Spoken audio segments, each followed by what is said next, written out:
Assalamualaikum warahmatullahi wabarakatuh. Halo, perkenalkan nama saya Nurul Adistia Dina Melani.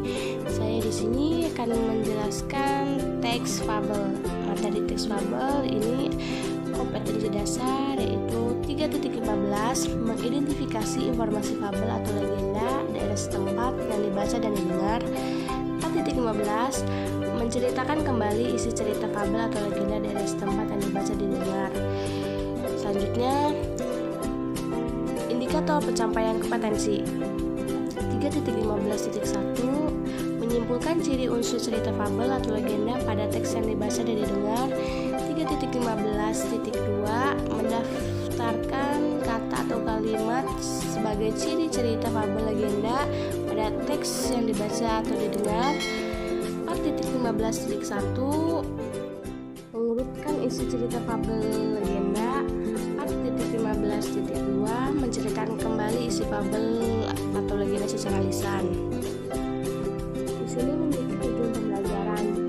Terus siswa melalui kegiatan pembelajaran problem based learning mampu mengidentifikasi, menyimpulkan ciri teks fabel tentang permasalahan aktual yang dibaca dan didengar, serta menjunjung nilai religius, cermat, kerjasama, tanggung jawab, dan percaya diri. Di sini ada pengertian teks fabel. Teks fabel merupakan cerita tentang kehidupan binatang yang berperilaku menyerupai manusia. Teks cerita fabel ini tidak hanya mengisahkan kehidupan binatang, tetapi juga mengisahkan kehidupan manusia dengan segala karakternya. Fabel sering juga disebut cerita moral karena pesan yang ada di dalam cerita fabel berkaitan erat dengan moral. Nah, ada pula ciri-ciri fabel. Yang pertama, fabel mengambil tokoh para binatang. Yang kedua, tokoh para binatang digambarkan ada yang baik dan ada yang buruk, seperti watak manusia. Yang tiga, tokoh para binatang bisa berbicara seperti manusia. Yang keempat, cerita memiliki rangkaian peristiwa yang menunjukkan kejadian sebab akibat. Dan yang terakhir, fabel menggunakan latar alam seperti hutan, sungai, kolam, dan lain-lain. Dan ada juga ciri bahasa yang digunakan pada teks cerita fabel, seperti kalimat naratif atau peristiwa, kalimat langsung yang berupa dialog para tokoh, dan menggunakan kata sehari-hari dalam situasi tidak formal, bahasa percakapan. Nah, setelah ciri-ciri, kita memasuki unsur-unsur teks cerita fabel.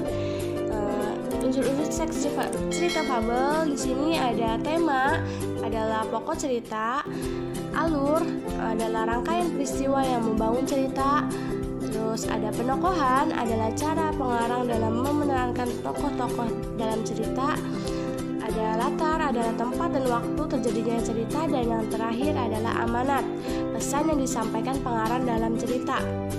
Menceritakan kembali isi fabel. Nah, di sini hal apa saja yang harus diperhatikan pada menceritakan kembali isi fabel ini? 1. Memahami isi fabel dengan baik. Yang kedua, memperhatikan unsur kejelasan suara atau vokal, intonasi, mimik, gestur. Dan yang terakhir, menumbuhkan rasa percaya diri yang tinggi. Ada juga cara menceritakan isi fabel. Nah, caranya yang pertama, membaca secara berulang-ulang teks fabel yang akan diceritakan.